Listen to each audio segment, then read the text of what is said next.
Hello, everyone, and we're back with Joyce Spencer, who's originally from Hazard, Kentucky, and who now lives in Fairborn, Ohio. So it's wonderful to have you here on the program today. I know you're in transition because really you currently live in Medway, Ohio. That's correct, yes. And you're moving back to Fairborn. And yeah. Fairborn is your home? My home, yeah. And the house I'm actually moving into is the old home place. We moved in there when we first got married. I was 16, he was 17. Isn't that something? We have quite a standing together over the years. Yes. And not just with you, but with your entire family. Yes, you do. And you pretty much have had the opportunity to set in on all of the sessions as well, pretty much. Yes, I have. And this is really cool, too, because Joyce is in one of our first TV shows that hasn't aired yet, and her family is involved in it as well. So, and everybody's going to get to meet your whole family when that comes out. Yes, yes, they was all there. Okay, well, let's take a gander back to our first experiences. I remember, and normally I don't, but I remember you contacted me because you saw it on a TV show. I was watching TV, saw you, and then saw that you lived in Tip City. Yes. And I thought, oh my gosh, because I had been searching, and I was real impressed with you and called you and set up our first appointment, and I followed you ever since. When you first met me, can you remember some of the things that were shared with you? Yes. I had a nephew that passed away at 4 years old, and this has been like 48, 49 years ago. Mm-hmm. Wasn't even really thinking about him because I had come originally because I always called him my brother. He was a cousin, but he was raised with us, had just passed away. And I was just really in a bad place missing him. And the first thing came through was my little nephew. Yeah, and it just really, no way that you could have known about him. No way. Yeah, well, do you remember what we talked about? Yeah, Timmy was born with a spina bifida. Yes. And back then, there was a real whole lot they could do. Mm-hmm. And he was paralyzed from the waist down. And you had told me that he was there, and he had told you that he could poop now. Oh, and, yeah. And you had laughed and said, you're going to think I'm crazy, and I really hope you know what I'm talking about. But he had that problem because he was paralyzed. Going to the bathroom. And like, no way could you have come up with something like that. Funny. So, that is cute. Yeah. And then you mentioned losing like a brother to you. Yes, my cousin was raised with us, so he was more my brother than my cousin in my heart. And he was my best friend. And I was just really, really grieving, was in really a bad place. And I came to see you, and you connected with him and assured me he was in a good place. And I had so much guilt because I had left the night before the hospital, and he asked me not to. But the doctors had assured us it was going to be a long process. So I felt safe, and I told him I have to go back to work. Yeah. And I did go ahead and leave, and he passed before I got back. And I was really grieving with that. And he came through and assured me that he was fine and that he loved me, and it really did me good. Did he make issue of that? The fact that you didn't have to worry? What was the message to you at the time? Yes, he had told me that, don't feel no guilt, that, that he's fine, he's in a good place, and that he did not resent me going home. He knew I had to. Okay, so that was shared with you during that session. Yes, that actually you had said that he waited for everyone to be gone because he was alone. He waited for his family, all of us, to be gone. He said you could not have taken it. That's a blessing of that moment, wasn't it? Yes. The fact that he wanted to make sure, he was clear of that, so that the fact that he could ease out on his own without the grieving process that follows, so harshly. Yes. During that time, did you also receive validation of names or? Yes, he had brought up like my mother. Okay. He was with my mother, and you brought up her name, which is a real unusual name. So it was, it wasn't easy to come up with. Yeah. What was the name? Well, you said that he kept bringing up Melba toast. My mother's name is Melba. Okay, Melba Toast. Oh, wow. Yeah. I think I remember that Yeah. a little bit. Yeah. Yeah, I remember Because that. I started laughing because you kept saying, I keep seeing Melba Toast. Yeah. You know, he's with Melba Toast. And that was my mother. Well, and that's how they correlate things with me. Your mom mentioned Elvis Presley for some reason this morning before I came here.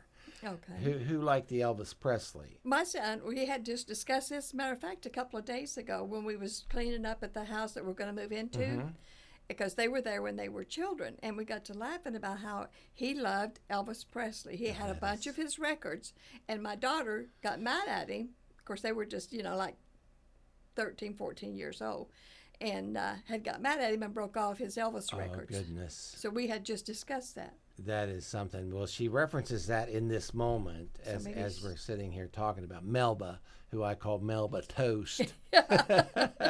And did his name ever come through? Jim? Yeah. Well, I actually wrote Jim at the top of the page. I also wrote Timmy, but Timmy was the baby. Yeah. Okay. He was 4. Yeah. So I can't remember the names. Right. I remember Ori because we've had a long standing together. Right. The wonderful thing about the gifts are the fact that the people that I meet in heaven become friends as well. And so Ori is with me not just when you're around, but sometimes he comes around, talks about the lake and the things that he's doing. Are they establishing a new pathway along the lake, or what are they changing around the lake? They're all the time changing, like, redoing the docks. They just redid, right in front of my sister's house, there's a fishing pot, the favorite fishing pot spot, and they went in and laid rock there and just redid all that. Okay. He's referencing putting something in like that. Okay. So that's what it is. Yes. That's what they're doing. So yes. You understand that even though he's not managing that like he did when he was around, but he still manages a bit from heaven. This isn't the only avenue that I use as part of the ministry of the work I do, because we've had some cleansings of homes too as well, haven't we? Yes, we have. Where you've had some paranormal issues, and yes. I've had to go in and do house cleansings. Yes, you have. No more paranormal experiences? No. It is just as comfortable in there as can be now. So I know everybody in the house was frightened at one time. It was, you couldn't sleep. You doors slamming, footsteps going up and down the stairway. You would get shushed, touched, and all of that is gone now. It's gone. I have to share with you some things that Ori was saying to me right before you came in. He referenced eggs Benedict. Okay, my daughter, she only eats the raw part. Okay. She won't eat the white part. She cuts that off. It's not really eggs Benedict, but that's what he referenced in order to pull me to raw eggs. And she had invited me to breakfast this morning, as a matter of fact. Did she have eggs this morning? Yes. Well, that's why. When you first entered the studio, he was talking about you having to fool with Play-Doh. I babysit my great-grandchildren every day. Okay. So we do a lot of Play-Doh. Okay, you must. Yeah, but that's the first thing I wrote down was Play-Doh. So you it seems to me like you always have to pick it up and pick it up and pick it up. I quarrel at them all the time over that. Grandmother has to get down and get this out the carpet. You got to keep it at the table. He also referenced you getting ready to move into the home again. I want to call it new home again. Right. But he referenced, prior to you coming into this part of the studio, something fallen in, like a wall. What are you doing with the wall? Okay, we are discussing taking out a petition. That's it. Yeah, okay, because we had talked about that when we lived there before. Okay. And he wouldn't do it. He said that was a weight-bearing wall and he would never change it. True. And then he started laughing. He keeps going back to those grandchildren. And he also said there's 4. How many kids are you watching? 4. But in the midst of that, he's talking about how you're trying to get him to transition to vegetables, because he sang to me Popeye the Sailor Man, and he referenced spinach and the fact that you're trying to get him to eat green vegetables, salads. Yeah, that's cool. And he even referenced the fact that you kind of have to tell the younger boy, well, Popeye ate this spinach or this salad, and it's going to make you strong. So you have to use one of these characters, superhero. In fact, the little one is named after one of the superheroes. Oh, he is. His name is Noran. Norrin. Well, that has to be the one he's referencing because he referenced the fact that you have to tell him he's a superhero. He's a superhero. And then he'll eat the green vegetables. Yeah. What are some of the other things that you remember over the years? Well, I remember that my one granddaughter was in the session with the family that you did, and she had lost a pet. And they had the little wooden box that they had cremated him. And she also, each grandchild, when my husband passed and we had him cremated, we put a little bit in those little miniature urns, and each grandchild had one.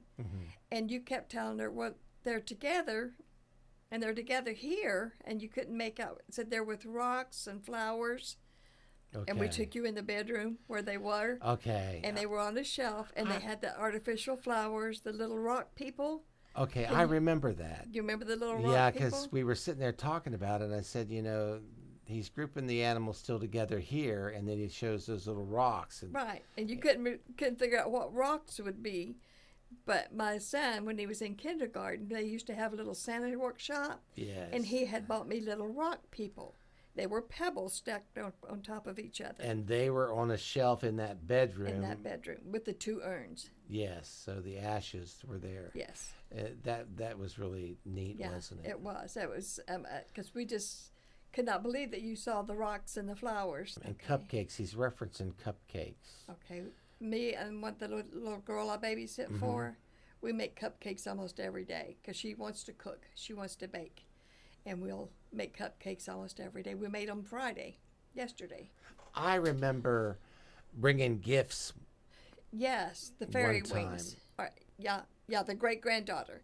And because she had just done a photo session, and she was standing in water, and we had put the little fairy wings on her shoulders. And that was his favorite picture. Yeah, and Grandpa sent her, through me, a set of those wings. Those fairy wings. Unbeknownst to me, there was a picture of her in those wings. Yeah.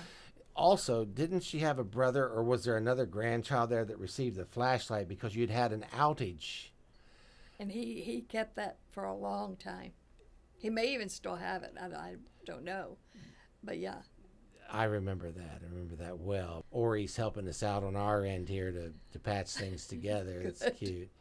And then he references pavement or a walkway. Yes. What's going on with you and putting in a different walkway? Okay, at the house that I'm moving into, the walkway coming up to the front of the porch is very old. Okay, and so it has to be redone. Yeah, it's getting cracked and stuff, so we got to redo that. Yeah. I was hoping that he would be happy with me going home. He just said to me, sure I am. What better place is there to be? Correct. He also just said, make sure you have plenty of peanut butter and make sure you have plenty of mayonnaise when you go back. That was his two favorite things. Oh, was it? Every time I'd go to the stores, be sure and get peanut butter and mayonnaise. Oh, I forgot to tell you. He said before I left this morning, please take her some juice because the kids need juice. So I brought you some orange juice. Well, bless his heart. And this is from Ori. So Mom gets some orange juice. Are you out of orange juice or wanting to get juice? Well, I was thinking yesterday that I have to get more juice before Monday when the kids come back. And you're still getting gifts from him. Yeah. Isn't that that's beautiful? amazing. I mean, it really touches your heart. And it's like you've had that visit with him, and it eases the grief process so much. When I see you and I talk to you, and it's like I've had a visit from him. Yeah. Well, it is good. It's very calming. It's very serene to have these moments to where it kind of brings peace of mind, and that peace that surpasses all understanding that the Bible talks about. Correct. So it is a beautiful moment, especially when he hands you something from heaven. And to verify and validate also that he's not only in the session, but he was with me this morning, concerned about those kids getting that juice, and to make sure that you get it, to let you know that he is concerned as well. Yeah, the little one is a big juice drinker. Well, and I don't need, if I run out of juice, my day would be hard. he actually said to me to go in and get the cranberry grape juice as well, but I didn't do it because I have to go back in the kitchen to get that. And that must be why, because hordes of juice, you must go through tons of juice. Tons of kids. Juice. We have so many lovely memories together. The wonderful thing about this work is not only, am I a guide, but I also become such a good close friend to everybody that I come in contact with. Absolutely. I consider you one of my closest friends. Well, and thank you for that, and God bless you. And I feel the same as you. So Thank you. it's a blessing as well to me to meet you and to get to know you and to love you, Thank on you. this plane as well, and to share in your experiences, not just with those who've crossed on or gone on before us, but also with your family. Yes, thank you and, so much. And to grow to love them as well. And my family's grown to love you as well, because you brought them a lot of comfort. Well, I would like to thank you for being part of the podcast today. Thank you for having me. And God bless you. Love you much. I love you too, Greg. Thank you. I would like to thank our special guest, Kegan Magnuson, for coming to the studio. Hi, Kegan. How are you? Hey, Greg, I'm doing great. Glad to be here. It's great to have you here. Yeah, we're excited to hear his story, so let's get rolling. Okay, let's switch positions. Welcome again to the show today, Kegan. It's a blessing to have you here. Well, thanks for having me, Greg. I'm glad to be here. And you're from Dayton area, correct? Correct. And kind of north of here. Yes. Okay. And recently you were married, about a year and a half ago? Yes. You have a grandfather from heaven, and he says his name is Ed. What side of the family is Ed on? That would be my mother's side. Okay, so that's your grandfather, Ed, correct? Yes. Okay. He referenced cake and someone not cutting the portions properly. Okay, for some reason it must be something that really eats at you if they cut it wrong or don't cut the portions perfectly. It was actually last night. They cut the disproportioned cake and was left with a small slice. So the next person to get a piece wasn't so happy. And then he just said that kind of leads to what you do as for a living, or you must work in a restaurant as a chef. Yes. Correct? He's also referencing aluminum pans. I don't know if that's, We use those quite frequently. Okay, Your it's wings. throwaway things. Yes, and we also cook in them. Okay, yeah, he's referencing like the aluminum pans, like a pie pan kind of thing that you would throw away. Yes. When we make our homemade mac and cheese, it's baked off in those pans. The type of work you do sometimes is frustrating because I feel as if you always have to kind of watch your back with the people you work around. Does that make sense? Oh, yeah. And I feel like the last 5 months it's been a little bit frustrating because of the fact you always have to stand your ground with people. I do. Going into the restaurant business, it's a one-man show. And you must have had a little bit of flack with that here recently. Yes. I've been in the business for about 12 years, so I see order and control around you, planning and preparations. And again, you just referenced experience, but your grandfather's talking about those are the things that you have to guard against. Whether they be new ideas to incorporate what you do to the restaurant as far as new recipes or menu items. I just feel like you have to anticipate a little hostility with it as you go. It's almost like, oh sure, you understand what I mean? Organized chaos is what I call it. Well, that's a good way to put it. He referenced earlier like a pocket watch or a stopwatch. What did you recently do with a stopwatch? Well, it has to be something like a timer. He shows me like Do you use a timer in your cooking? Oh yes, definitely. Especially when we're frying items, because we have that up. Then that's what it is. Your grandfather referenced the Tin Man off of The Wizard of Oz. He referenced a clock or having something like a clock that you can hold. You must use it frequently. But he also references your big heart because he took the line from The Wizard of Oz where the wizard mentions by virtue of his magnificent heart. He says a heart is not judged by how much you love, but how much you are loved by others. That he knows your heart. The fact that you're not judgmental and you try to take the higher road with people and step back and give observation as you perceive people. Does that make sense? yes. So he's very proud of you in the heart area. I I try not to judge anybody. Everybody's different. He's showing me pizza. Oh yeah, we make pizza. Oh, do you make pizza where you're at? Yes. Okay. Well, it's kind of cute because he shows you tossing the crust. Mm-hmm. Where do you toss the crust to? Oh, I was picturing a Frisbee. Yeah, I was too. I was picturing it like, you take the crust and toss it. Not Quite yet. possibly. Well, did you do that recently to anybody? Maybe not in a good way. Might have Yeah. tossed it into the wall. I'm going to toss it into the wall. Sounds to me like there's a little temper coming through there, Kegan. Ugh. They're talking about disenchantment. Okay. And with that, again, I feel like everything in your life surrounds that restaurant. And I understand that sometimes we become so engulfed in our work that that's all we think about. True. Sometimes you feel a bit isolated. And even though we can be in the midst of people, sometimes we feel all alone. Does that make sense to you? Oh, definitely. For some reason, I always pick it up around that restaurant between 2 and 4. Mm-hmm. What do you do between 2 and 4? 2 and 4, normally I'm by myself in the kitchen prepping. Yeah. There's no one else in there, so I'm kind of just in my own little world. Reflection, more or less.